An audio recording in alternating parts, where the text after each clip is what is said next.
donde ha de llevarse a cabo nuestro segundo Congreso Jurídico Penal, que lleva por nombre el razonamiento probatorio en el sistema procesal penal, que se realiza con el fin de fomentar espacios de autorización académica. Me presento, soy la licenciada Estefany Valenzuela Jiménez, directora de lo contencioso en Corporativo Jurídico Andrade Díaz Asociados y secretaria de Enlace Universitario de la Barra de Juristas de México, Colegio Profesional, Asociación Civil, quien llevará a cabo la ceremonia de este magno evento. Grupo Jade Interdisciplinario está compuesto por Corporativo Jurídico Andrade Díaz Asociados. Contamos con la presencia en el Estado de México y Ciudad de México. Nuestras oficinas centrales se encuentran en World Trade Center e Insurgentes. Delegación Ciudad de México de la Barra de Juristas de México, Colegio Profesional, Asociación Civil, tiene a ver ser el anfitrión de este presente evento. Tendremos la presencia y participación de todos nuestros ponentes de primer nivel, agradeciendo que de manera onerosa aceptaron participar en este evento académico gratuito para el desarrollo de la jornada académica y vinculación a espacios que generan fortalecimiento de las competencias y capacidades profesionales y sin duda alguna nos deleitarán con todo el aporte que compartirán. Tenemos el honor de tener a la doctora Verónica Román Quiroz, la doctora Castela Bastida. Un aplauso, por favor.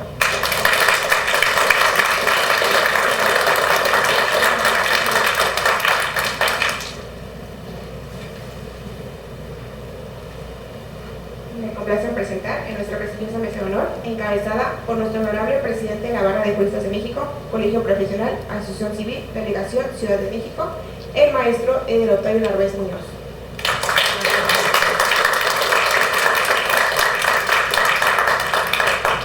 Seguido a ello, me complace presentar al anfitrión y organizador del presente evento, nuestro director jurídico del Grupo Jade Multidisciplinario, el delegado en la Ciudad de México de la Barra de Juristas de México, Colegio Profesional, doctor José Alejandro Andrade Páez.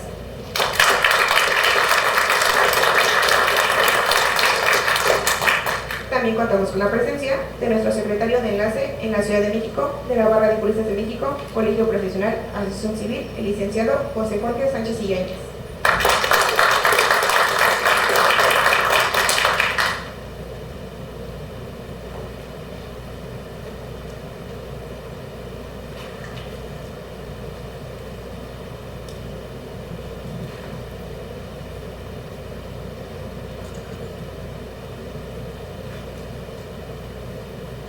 También nos acompaña en la mesa el licenciado Rodolfo Indalecio Alvarado Gutiérrez.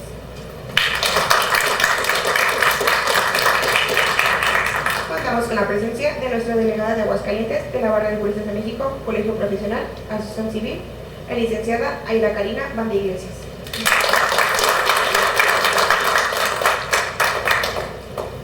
Daremos el uso de la voz a nuestro honorable presidente de la Barra de Juristas de México, Colegio Profesional, Asociación Civil, el maestro Edel Octavio Narváez Muñoz, quien nos dará las palabras de apertura para el siguiente evento.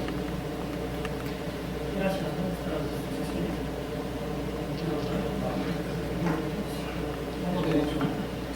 Hola, ¿qué tal? Buenas tardes. Primeramente les quiero agradecer la presencia de todos y cada uno de ustedes, porque sin ustedes no podríamos llevar a cabo este evento. Somos pocos, pero a la vez somos bastantes. Esto lo indico por conocimiento de causa, derivado a que dentro de nuestra sociedad somos los miles, pero realmente personas que piensen, personas que razonen, somos pocas.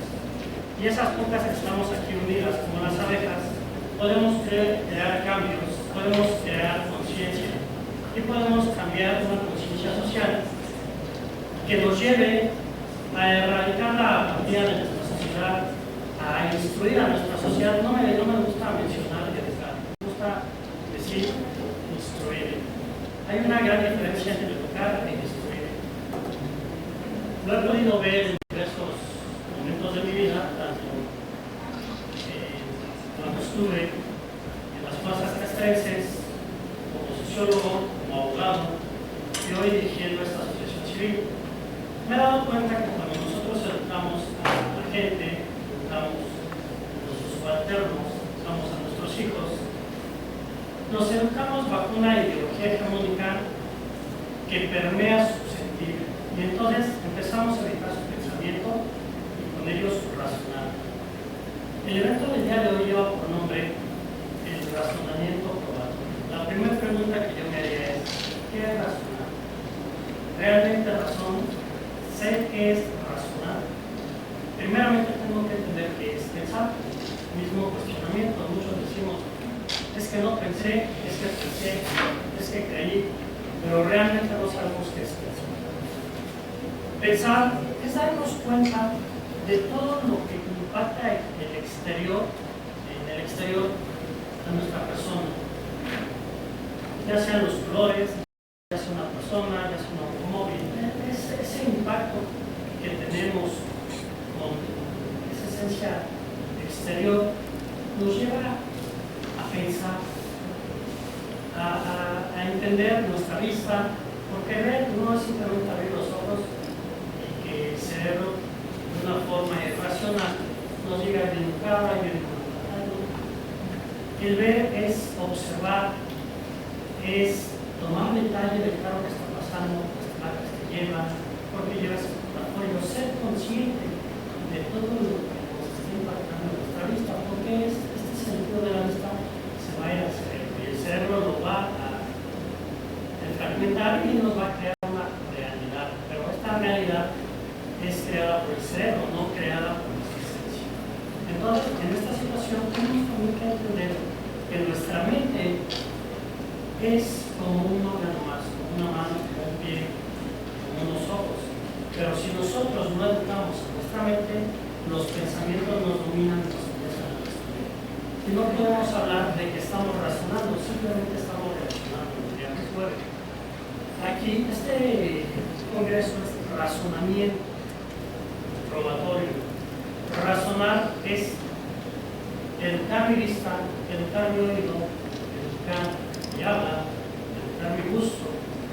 Mi gusto porque nosotros no solamente comemos alimentos, de la redundancia, sino que también nos alimentamos de lo que vemos, de lo que escuchamos, de lo que leemos. Y esto nos lleva a tener un razonamiento crítico. Entender por qué, sembrar la duda en todo aspecto. Aquí nos dicen, bueno, es que en el sistema hoy penal hay un descubrimiento probatorio. ¿En qué momento se ve el descubrimiento probatorio? ¿Qué es una prueba?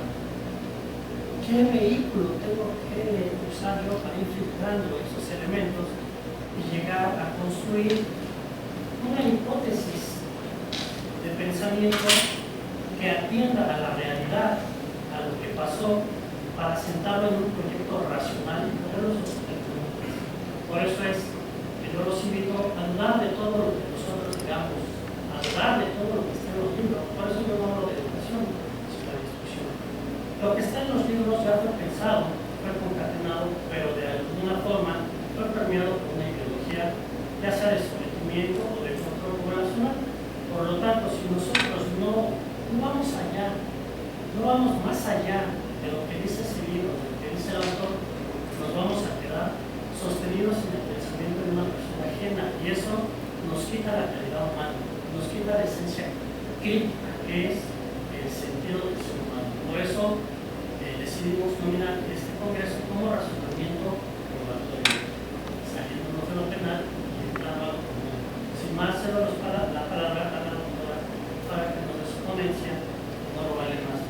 Muchas gracias.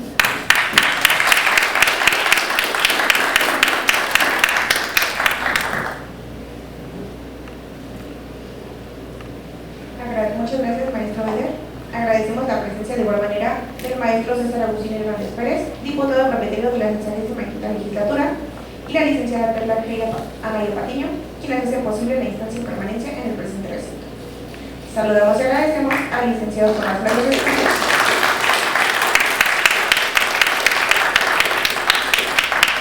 presidente de la asociación Todos para Mejorar, por su apoyo para la celebración del presente evento, y a la coordinadora Teresa Soria Ruiz, representante de la asociación Todos para Mejorar, agradeciendo su importante gestión en nuestro evento. Ahora Verónica Román Quirós, licenciada en Derecho, titulada en la Universidad del Valle de México, con mención honorífica, maestra en Derecho Penal, en la Facultad de Derecho de la Universidad Nacional Autónoma de México, doctora por investigación con mención honorífica en la Universidad Nacional Autónoma de México, doctora por investigación en la Universidad Hispalense de Sevilla, España, y con una especialidad en Procuración y Administración de Justicia en materia penal en el Instituto de Estudios Judiciales del Tribunal Superior de Justicia del Distrito Federal. Su docencia la ha desempeñado en materias de Derecho Penal Corporativo, Derecho Penal Convencional, Derecho Procesal Corporativo, Criminología y Criminalística, Derecho Constitucional, Responsabilidad Penal de Servidores Públicos, Sistema Procesal Penal Acusatorio, Teoría de la Culpabilidad, Teoría de la Ley Penal, Clínica de Derecho Penal, Omisión y Comisión por Omisión, Teoría de la Imputación Objetiva y Juicios Orales.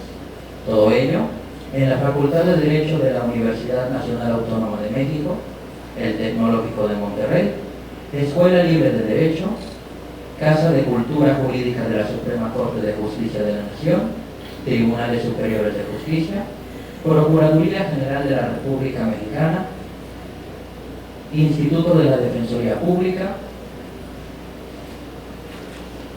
Instituto Nacional de Ciencias Penales, Consejo de la Judicatura, Instituto de Formación Profesional, Instituto de Estudios Superiores en Derecho Penal, Centro de Investigación y Docencias Económicas, Colegio Americano de Estudios Jurídicos e Investigaciones, colegios e institutos privados, despachos y asociaciones, y por supuesto en la Embajada de los Estados Unidos en México. Su experiencia laboral en el sector público la ha desempeñado siendo coordinadora de posgrado de Derecho en la Universidad Nacional Autónoma de México, coordinadora en el Ministerio Público de la Procuraduría General de Justicia del Distrito Federal, capacitadora de personal policial, pericial, ministerial y judicial en la Suprema Corte de Justicia de la Nación, asesora en el Instituto Nacional de Administración Pública y subcoordinadora de la Omisión de Derecho Penal de la Barra Mexicana de Abogados. En el sector privado se desempeñó siendo abogada postulante, directora académica del Instituto Superior de Estudios Penales y asesora jurídica de empresas y particulares.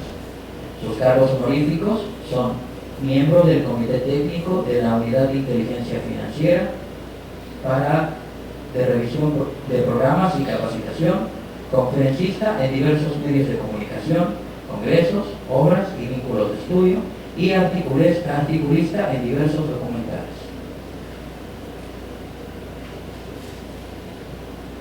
Hablemos del razonamiento probatorio y su influencia en tesis y criterios jurisprudenciales. Los cambios de la última década en torno al derecho en nuestro país han generado una revolución que encamina a un paradigma en el que el lenguaje del derecho tiene una gran transformación.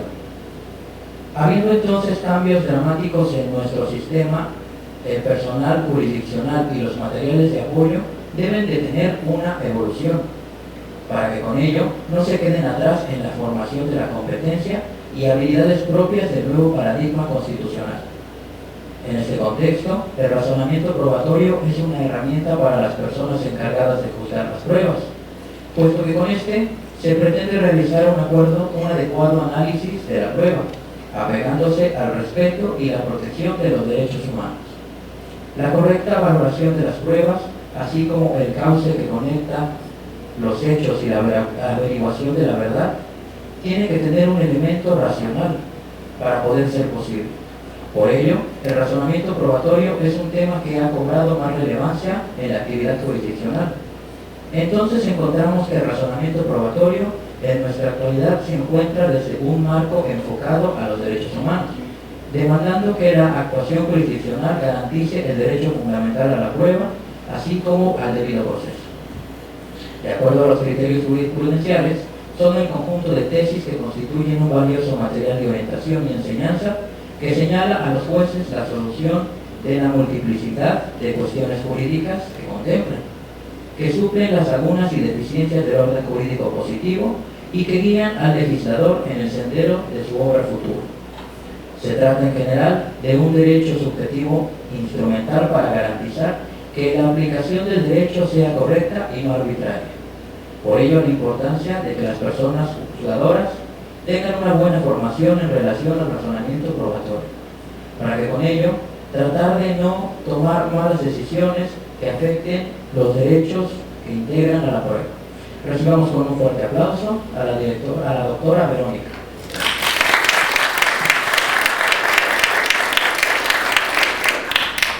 Muchas gracias, muy buenos días a todos.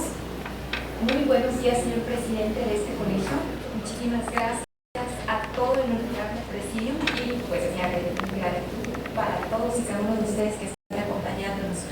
Vaga de Juristas, Colegio Profesional AC y Corporativo Jurídico Andrade y asociados a mi querido doctor Alejandro Andrade Páez, a quien agradezco infinitamente esta invitación.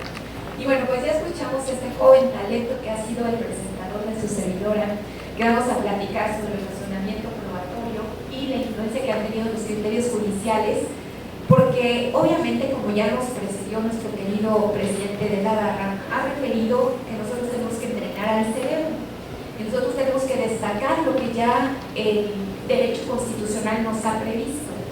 El derecho constitucional, si ustedes recuerdan, nos da de manera expresa ese derecho de probar, o sea, lo tienen ubicado, ¿verdad? El derecho de probar parte de que el artículo 20, en su inciso A, en su fracción quinta de la Constitución, nos pide que estemos a la luz de uno de los principios más importantes de la prueba, se llama carga de la prueba, pero a la vez nos da la igualdad procesal. Y esa igualdad procesal o igualdad de armas va a permitir que cuando no estamos conformes en que un órgano de carga de prueba, no solamente identificado con Ministerio Público, sino y modernamente con la asesoría jurídica, porque recordarán ustedes que es uno de los derechos fundamentales otorgados a nuestras víctimas. Y entonces las víctimas, a través del artículo 20, inciso C, de su apartado primero, tienen ya un asesor jurídico que les va a acompañar, que va a participar, que va a tener la igualdad de los derechos de un defensor. Artículo 57, 110 del Código Nacional de Procedimientos Penales, por lo cual ese órgano está obligado de detectar alguna falencia dentro del procesamiento, de la integración de una carpeta, de ese rumbo que va a tener una carpeta respecto de las pretensiones que van a tener, porque recordarán ustedes que hay consecuencias jurídicas que hay que cuidar, pero también el aparato a partir del cual esas consecuencias van a poder ser o no relacionadas con una persona en lo concreto al título de lo que se le vaya a imputar. Por ejemplo, no será lo mismo que lo aterricemos en un grado de intervención de autoría que de uno de partícipe, que uno de un encubridor. Y por eso es que esos derechos fundamentales se cuidan con un debido razonamiento probatorio, porque nosotros tenemos que estar a la luz de que los derechos fundamentales, pese a estar ya previstos, ya reconocidos, tenemos que darle la materialización a ese derecho fundamental. En ese sentido también es el artículo 20 en su apartado B, en su fracción 4 romana, que nos dice expresamente que el derecho que tienen las personas señaladas en un hecho delictuoso partirá de que pueden hacer un ofertamiento probatorio. Pero fíjense en qué estriba el ofertamiento. No podríamos ofertar lo que no tengo obtenido, y yo no puedo obtener si hay una violación a derechos fundamentales. Por eso es que hasta los criterios y precedentes judiciales al estilo de tesis orientadoras como de jurisprudencias se han actualizado al grado tal de que nos imponen a los órganos de defensa hacer los descubrimientos probatorios apegados a esos criterios que dan certeza y seguridad jurídica de por qué llega un material a una carpeta de investigación. No es porque la defensa tenga la carga de ir a probar, sino que la defensa tiene que ser igualmente leal, aunque le digan que no es una parte con coerción, ya saben, con un ejercicio coactivo, pero tenemos ese deber de ser leales, de ser probos, de ser objetivos, de ser un órgano de lealtades procesales que le lleven ahora sí a un juzgador que va a hacer un razonamiento probatorio, las herramientas de poder esclarecer un hecho. Ya han escuchado la frase más hermosa, el esclarecimiento del hecho, que es equiparado a la Ley General de Víctimas en esa búsqueda incansable de la verdad.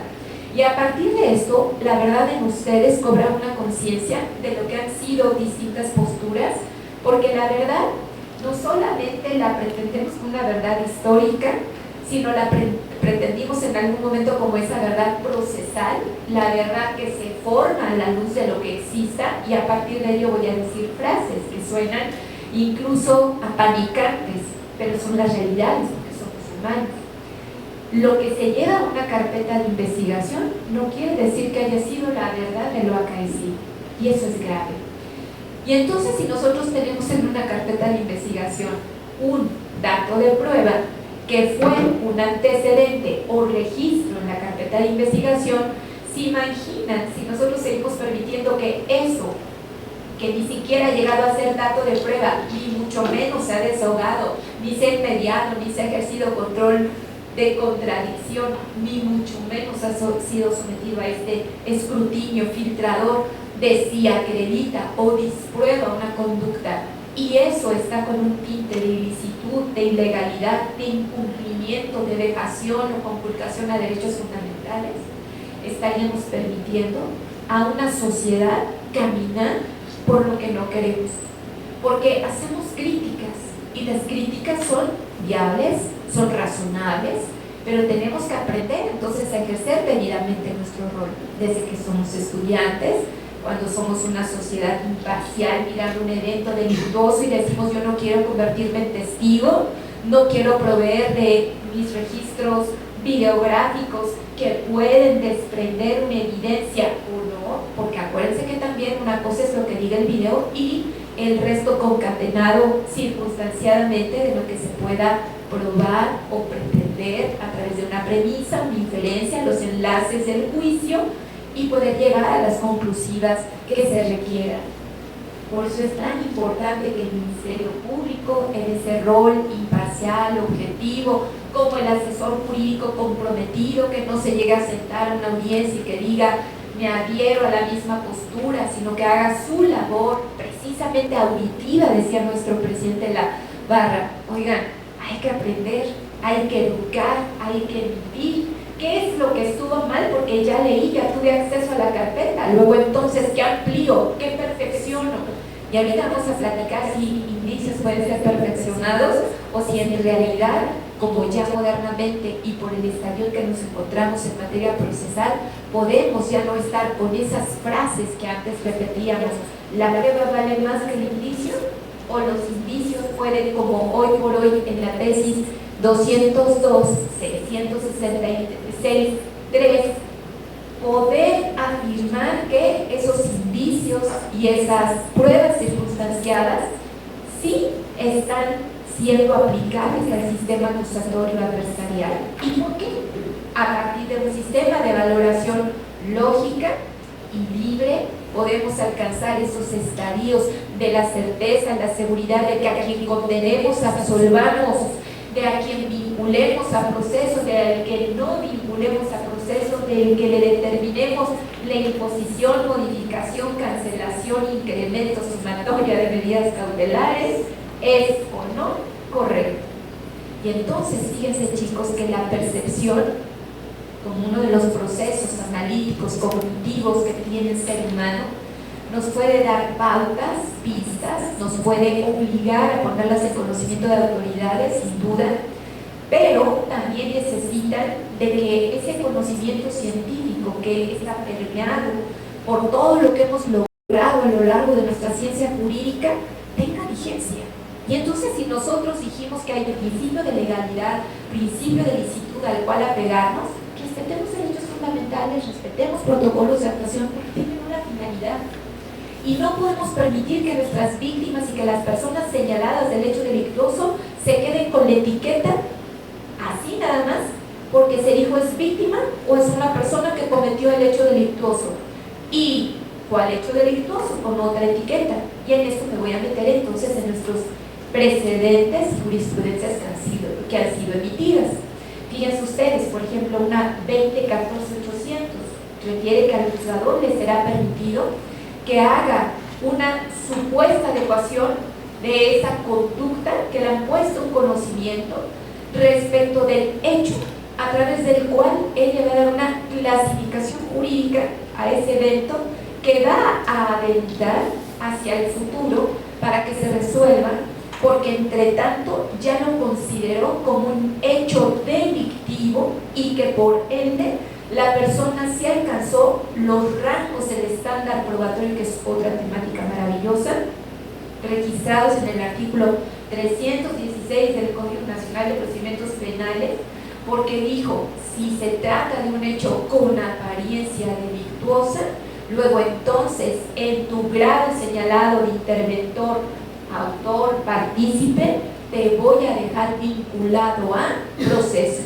Y entonces, ¿cuál es ese razonamiento que ejerce el juzgador con un estándar probatorio cuya crítica ha sido que es bajo, pero permitido? Porque el 316 le pone parangones que no son tan bajos, nada más que él cree en la influencia del precedente. Me voy a explicar por qué. El precedente le dice, basta con una conducta de un hecho que tenga apariencia delictuosa. Les voy a recordar, famoso caso. Fíjense ustedes, y como no te puedo ver, voy a quitar esta estatua para poderte observar, ¿no? Porque mi presidente dijo eso y Ale me da permiso. Fíjense ustedes que el famoso caso, ustedes recordarán que en una operación con recurso de procedencia ilícita, fíjense bien cómo dice la determinación, recurso de procedencia ilícita. No quiere decir que yo lleve como una premisa que existe recurso, ¿me entendieron? Recurso, a que el recurso sea de procedencia ilícita. Y entonces, cuando se priva o restringe de un derecho fundamental a una persona como famoso personaje femenina, ¿no?, de un gobierno X, que nos han platicado, ¿no?, que empieza su nombre con una E, y entonces ustedes lo pueden derivar. Y se recordarán ustedes que fue sujeto a muchas restricciones de sus derechos, para que al final del día se dijera que los recursos no eran de procedencia ilícita. Entonces basta con la conducta y yo les cuestiono, no, porque el hecho delictuoso tiene componentes mínimos y los componentes mínimos nos orillan a que estemos a la luz del otro criterio que dice 20, 26, 27, 3. ¿Y qué les dice en los componentes mínimos? Atiende a lo que implica un tipo penal como criterio de garantía de los derechos fundamentales de las personas. Cualquier hecho es hecho delictuoso. Y entonces aquí viene algo muy interesante. Yo veo un cuerpo, el cuerpo ha sido privado de la vida, o en realidad se empieza la investigación por la muerte. ¿Ya me entendieron? Y una muerte, entonces sí tiene un criterio objetivo de partir, cómo inicio con una investigación y qué etiquetamientos ya le voy colocando a lo largo de ese ejercicio probatorio. Y entonces puede ser una muerte que haya tenido causa en lo natural y que no haya sido dolosa o culposa, que no haya sido de acción, sino de comisión por omisión, que no haya sido de hombre, sino de mujer, y no es porque importe solo, ojo, a la luz de la tipificación jurídica, sino que incluso recordarán ustedes que esto obligará a que el personal encargado de investigar, para llegarnos de esos rangos de premisas, inferencias y los elementos que van a ubicar a nuestro juzgador, puedan tener el material del razonamiento probatorio. Y entonces cuando no le llevan siquiera que se trataba de cuerpo femenino, no activan el protocolo de ¿qué? De perspectiva de ¿qué? De género. Y entonces ya erraron, porque si erran, ¿qué les pasa a las investigaciones? Los tintes empiezan a afectar, porque aunque sí haya sido privada de la vida, la vamos a dejar como un caso estadístico de un indebido ejercicio profesional auxiliar del Ministerio Público, de policías, de peritos, y que por lo tanto habrá juzgadores tildados de vender los casos, de una defensa corrupta, que además aprovechamos las dolencias o falencias de las carpetas de investigación, y entonces nos llevamos libre a una persona que tal vez no tendría que haber estado libre, y con ello acarreando las sensaciones que tenemos en este momento. La injusticia, la más viva, la más cruda que podemos tener, porque entonces además ahora los precedentes, como se siguen endureciendo, vamos a observar lo siguiente, que dice la 20-26-818, que dice, pues si una víctima no viene a juicio oral y no le escucho, pero acuérdense que nada más es escuchar, sino precisamente, y no para caer en esa falencia de el juzgador tiene un como casi monitor intuitivo, ¿no? Y si se movió así o si me pestañeó así, quiere decir que miente. O si me lloró mucho, entonces sí está muy afectada. Y si la veo muy flaquita o muy llenita o muy X, entonces sí es víctima. ¿Ya me entendieron? ¿Qué pasa? Le están diciendo al juzgador con este criterio, a ver, mira, pues no quiere decir como lo pensé en el momento del diseño del Código Nacional de Procedimientos Penales, artículos, se recordarán, 386, en que no era viable que yo incorporara su declaración vía lectura, salvo que fuera una excepción de la excepción. ¿Por qué motivo? Porque eso que está transcrito, supuestamente tomado por un órgano, y dije supuestamente porque acuérdense que nada es prueba per se, sino que cuando tienes estos rangos, puedes hacer preguntas que van a ser o no permitidas, acuérdense, y ahorita platicamos esos filtros que a mí me interesan mucho, para que sí pueda ingresar la información que va a ser valorada de eficaz o no eficaz para probar lo que vas a ir a probar, porque hay un hecho a probar y hechos con los que vas a probar, a partir de lo cual vas a determinar que sí o que no. Y entonces si a ti te había analizado, no va a entrar por lectura, y la víctima 371, ¿qué le dice? Te voy a tratar como cualquier testigo. O sea, no usas de privilegios, ¿eh? No es por el protocolo de no revictimizarte, porque el sistema tiene que allegarle precisamente de esa equidad. ¿Y saben qué significa equidad, chicos? Que ella no es víctima hasta que sea víctima. Es decir, algo invencible, y aún así la historia nos ha dado pautas a saber que hay errores judiciales. Hay reconocimiento de inocencia, hay anulación de sentencias en los incidentes citados en el 486, 487 del Código Nacional. ¿Qué quiere decir eso? ¿Que siempre la sentencia fue cierta? ¿Que juzgó con algo cierto? ¿Que la prueba o los indicios que le llevaron eran verídicos, verosímiles, en un grado de mayor probabilidad de acaecimiento? No. Y por lo tanto, entonces, cuando nosotros vemos que este criterio nos está diciendo, a ver, víctima, aunque no vengas a juicio, no quiere decir en automático que no dicten sentencia condenatoria. ¿Qué le están dando el razonamiento probatorio al juzgador legislativamente a través de un criterio judicial? ¿Qué le están diciendo? Le están diciendo, apégate a esa valoración libre y lógica de que el resto de lo que se te presente confirme en todo caso esas premisas, esas inferencias y esas conclusiones que vas a emitir para dictar una sentencia condenatoria. Sin embargo, ¿saben qué pasa? A nosotros nos enseñaron que una denuncia, una querella y un acto equivalente tiene que ser probada. No sé si me di a entender. Y por lo tanto caemos en el campo de que sí, la declaración, la entrevista, las ampliaciones de una víctima son preconstituidas, hagan de cuenta como un valor per se, porque lamentablemente, aunque existen los protocolos para impedir que sean revictimizadas, no se ejercen. ¿Se acuerdan que dice el 51 del Código Nacional? Puedes a través de medios digitales obtener, producir, puedes no exponer a un contacto directo, pero no socavar los derechos de defensa de confronta, ¿cierto? El mismo 366 del Código Nacional nos está diciendo que en testimonios especiales, sean de delincuencia organizada, de violación, de lo más grave que ustedes se puedan imaginar, no podemos exponer los derechos de quién, de la parte los que le van a llevar la equidad al juzgador. De otra manera, ¿saben en qué garras caemos?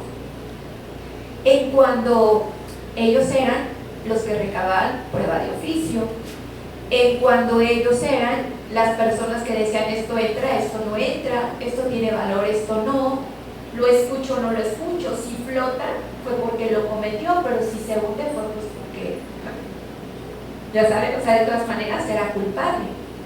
Y entonces siempre tenemos que ser cautos con lo que legislativamente esté emitido, con lo que un criterio interpretativo emita como criterio orientador o reiterativo, pero también que nos dio pauta la jurisprudencia. Puede ser sustituida, puede ser modificada, puede ser contradicha, y por lo tanto el criterio fue debidamente asumido. ¿Cuál es la historia que debemos de aprender de ese razonamiento probatorio? Que precisamente los derechos fundamentales, interdependientes, indivisibles y progresivos como lo son, nos dan la muestra de que debemos de evitar tener criterios de permanencia si sabemos que puede crecer la forma de poder proteger un derecho fundamental. En este sentido, una sentencia condenatoria como absolutoria, cuya búsqueda, acuérdense de la verdad, es el esclarecimiento del hecho, nos lleva a platicar entonces de cuál es el rol que tienen activamente nuestros sujetos procesales. Y ustedes saben que el Ministerio Público tiene deberes de investigar, pero ¿qué le dice el 212 y el 214? Oye, investigue imparcialmente, objetivamente, el apego a los derechos fundamentales, sin discriminación, sin estigmas y de manera exhaustiva. ¿No le dijo?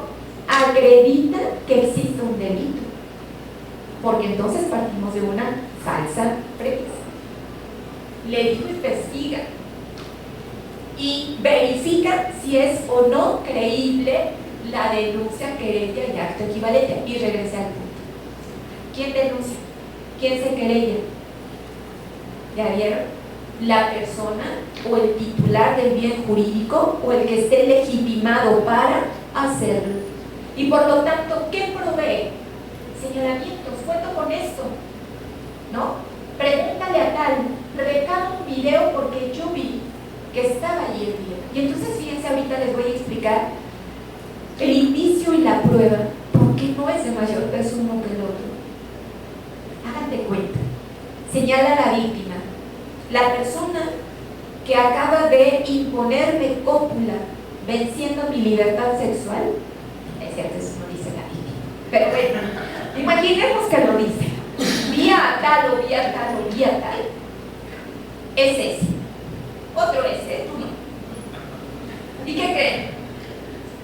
Cuando yo señalo directamente a alguien, estoy diciendo que va a tener un intercambio, ¿qué?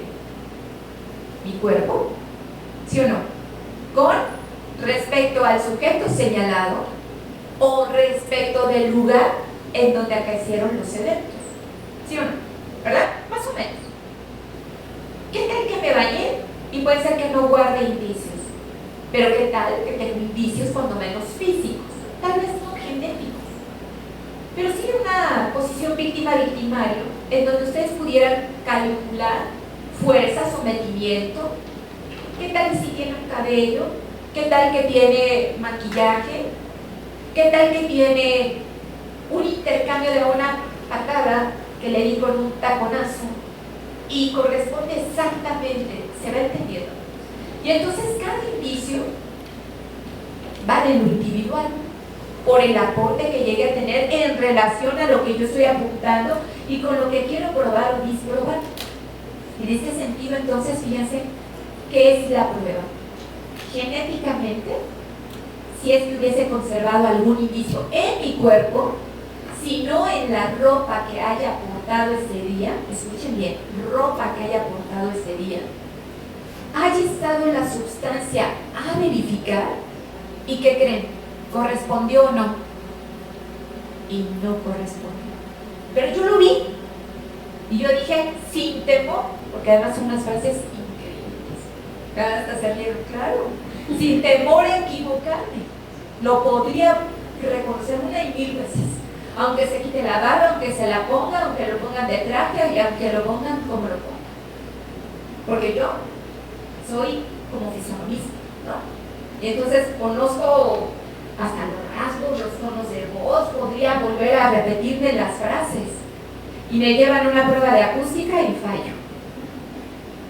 Y entonces las cosas más científicas que hemos escuchado que hay que darles valor jurídico, ¿qué creen? Van perdiendo eficacia. Y al contrario, están comprobando que yo, aunque haya sufrido un evento, fíjense qué crudo, no es la persona. Y ahí les va la otra más difícil de creer. La víctima puede estar señalando que le ha acaecido algo y a lo mejor no fue así. La relación consensuada no es conducta delictuosa. ¿Ya se entendió? Puede ser aprovechada y eso es lo que no queremos. Y entonces, aunque encuentren ustedes el intercambio, ¿qué tienen que buscar?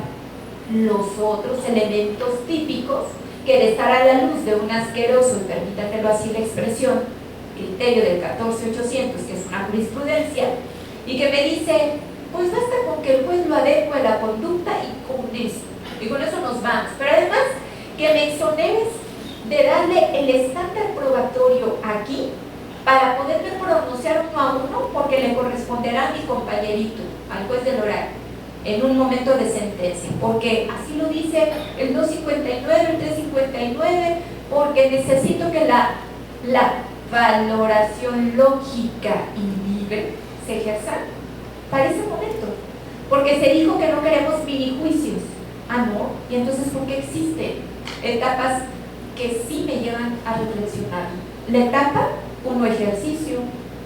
¿Se acuerdan de esa que existe? 255 del Código Nacional. En etapa de investigación, no, yo voy a judicializar todo. ¿Con qué? Con lo que sea.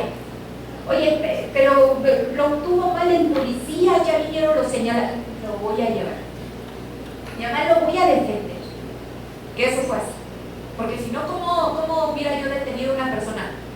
Sembrándola, poniéndola, eligiéndola. Pasó y pues punto. ¿Sí me entienden? Convenciendo a una víctima de que si no denuncia, no va a tener una recompensa. Así de crudo y así de triste el sistema.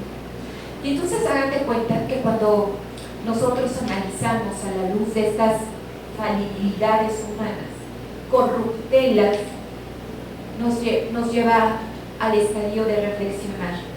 Los componentes mínimos surgieron para garantizar que no toda conducta per se sea vista como hecho delictuoso.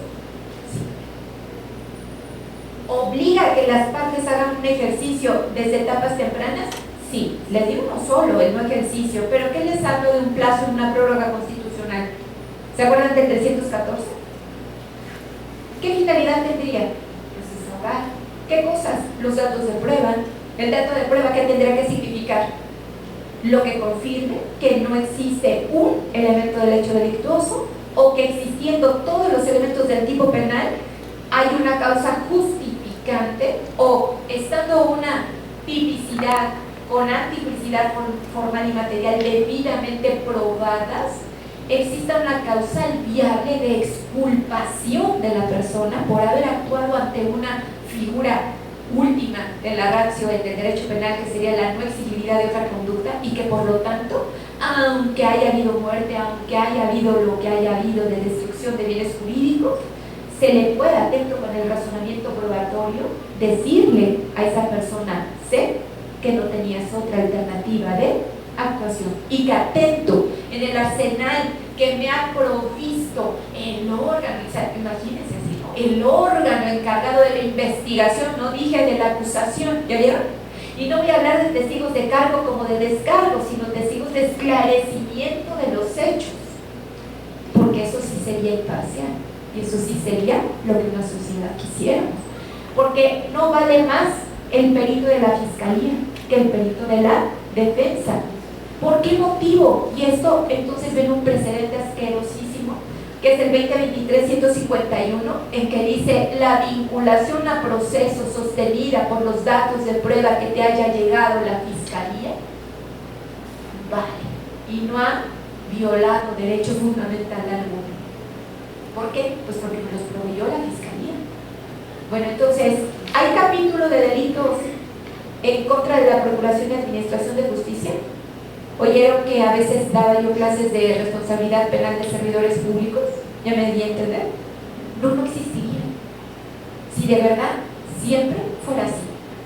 Y vamos a partir no de imputaciones directas que una fiscalía, sabiendo de la falsedad de lo que presenta, lo haga, sino que a veces hay policías que están influenciados, tentados, orillados a presentar. Peritos. ¿No hay delitos en contra de los peritos, el actor de los peritos? ¿Y entonces? ¿Por qué existe un criterio así? ¿Cuál sería el razonamiento probatorio? Y aquí ya viene la clave.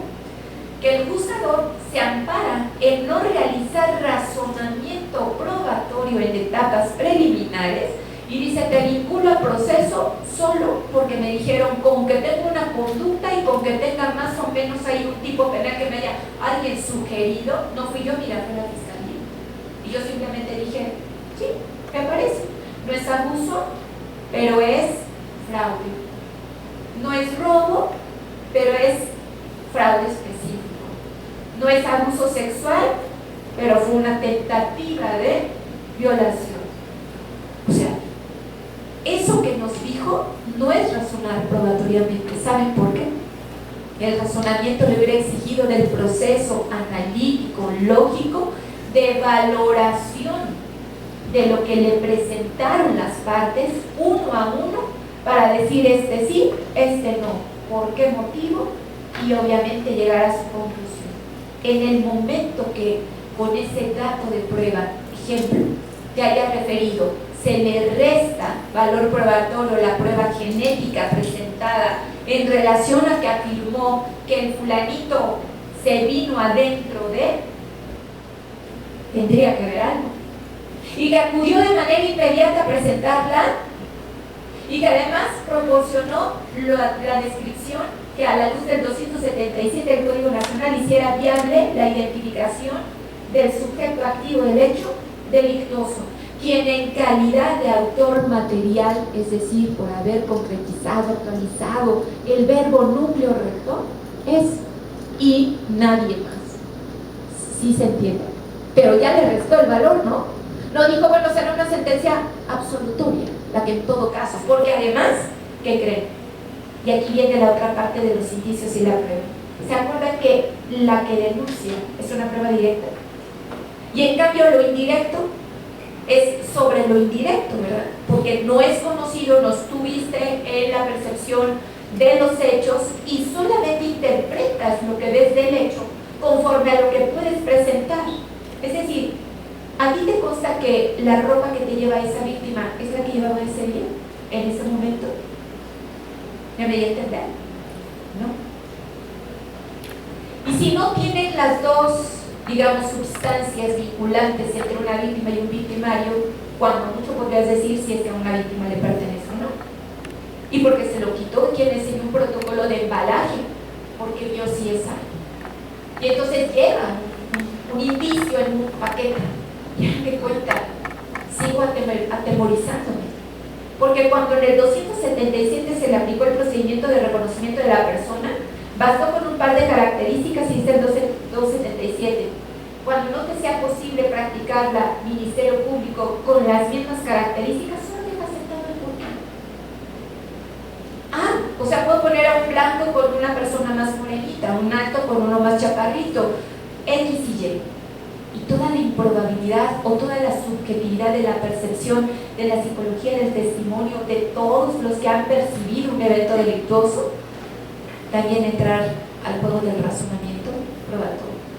Y entonces si ella dijo que le pasó algo y que fue esta persona, cuando menos dicen, bueno, ya será en sentencia que se resuelva. Oye, pero pues la prueba base, prueba, te dice que no. Siempre aquí vale más el indicio de que está haciendo un señalamiento y de que puede ser que sí insulte. Y en otros casos, cuando está todo reunido, dice que no. Y se vuelve este sinsabor del que tenemos que escapar, haciendo una lectura pulcra de estos criterios para poder decir qué tengo que lograr que cuando vaya a la audiencia no me aplique, porque ya sé que lo va a hacer. El juez sí o sí se va a escudar en ellos y no está haciendo razonamiento probatorio. Y el razonamiento, chicos, entonces hay que modificar un código tanto sustantivo como procesal para decir, no me vas a dar en plazo un prórroga constitucional, ni en una no vinculación, ni en un incidente de sobreseimiento, ni vas a permitir la presentación del desistimiento ministerial. No, pues entonces, ¿para qué sirven todas esas figuras que serían contrarias a ir sí o sí a una audiencia de juicio oral? Y obviamente con una sentencia que tú ya sabes cómo viene, ¿no? Porque se criticó, ¿se acuerdan del pliego de consignación? Que era el auto de formal.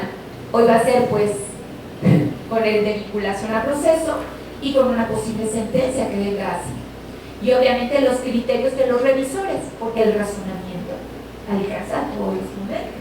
Y entonces si nosotros vemos que ni el de la primera te lo va a dar, mucho menos el de la casa, ¿ya me entendieron a qué voy? Cuando tenemos un ejercicio no pulcro y obligado. Además, cuando los indicios y la prueba están vigentes, el tiempo corre tiempo. ¿Ya entendieron? El tiempo corre tiempo. ¿Qué quiere decir? Si no lo aseguro de manera correcta, se puede perder. Y lo que se pierde, o lo que se mancha, o lo que se altera o trastorna, se acabó. Por eso, la verdad es que el razonamiento en un precedente me da una historia de lo que los jueces, los magistrados, tienen que aplicar, no porque sea lo correcto por etapa procesal.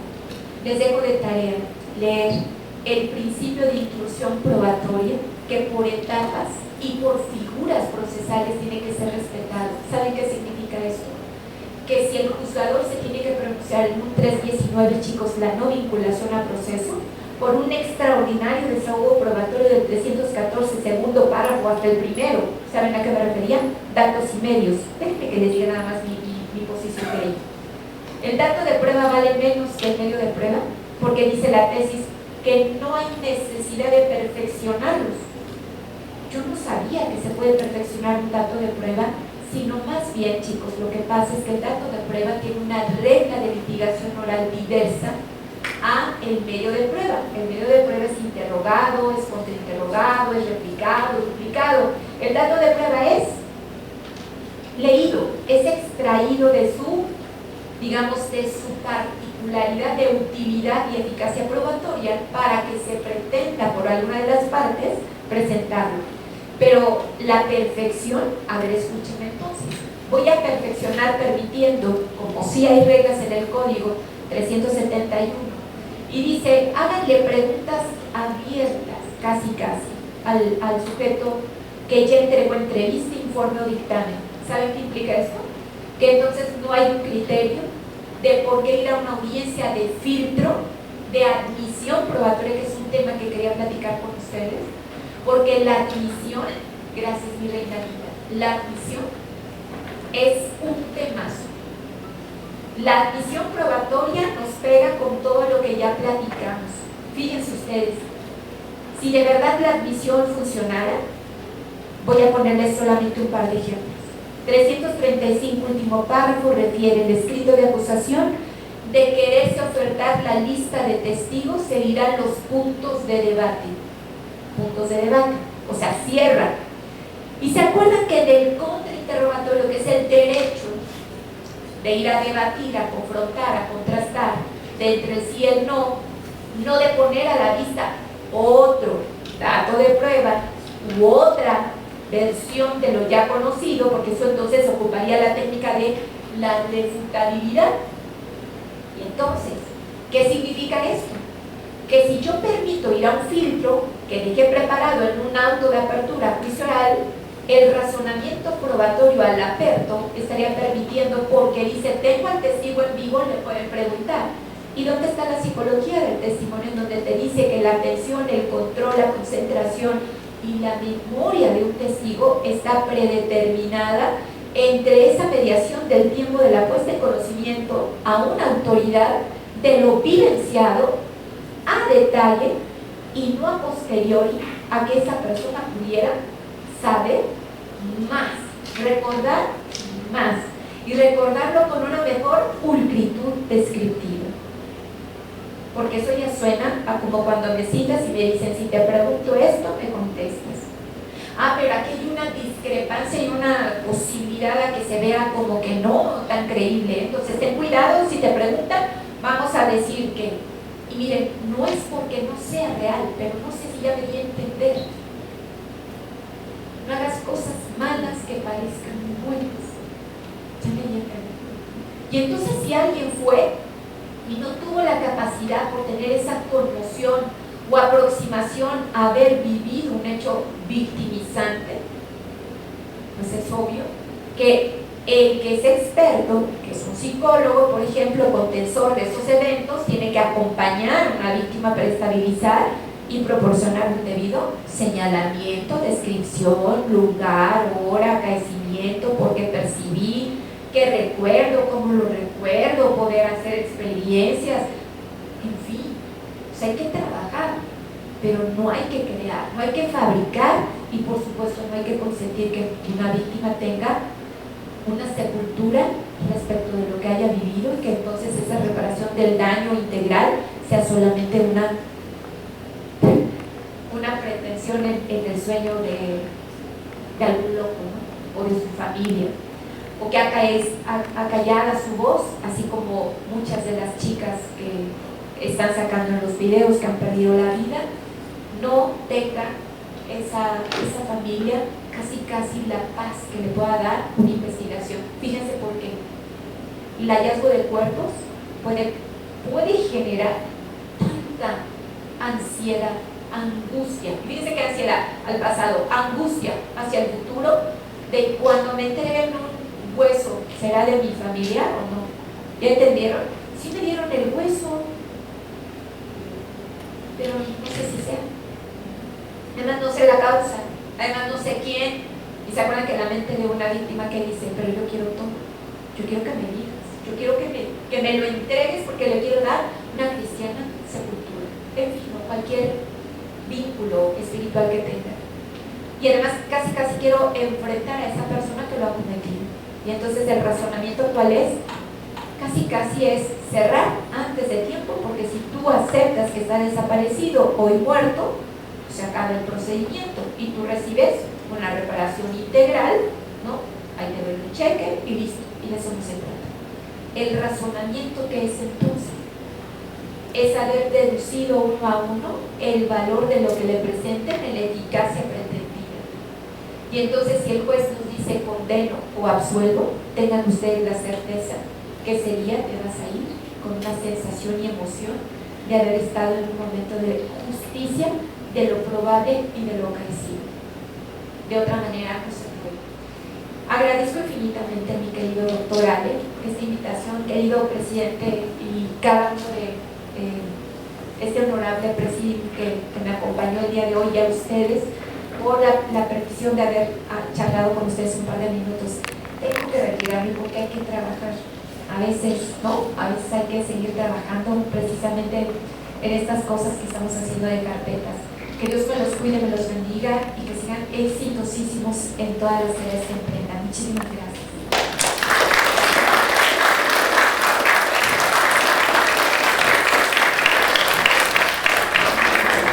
Muchas gracias por su magistral ponencia, doctora.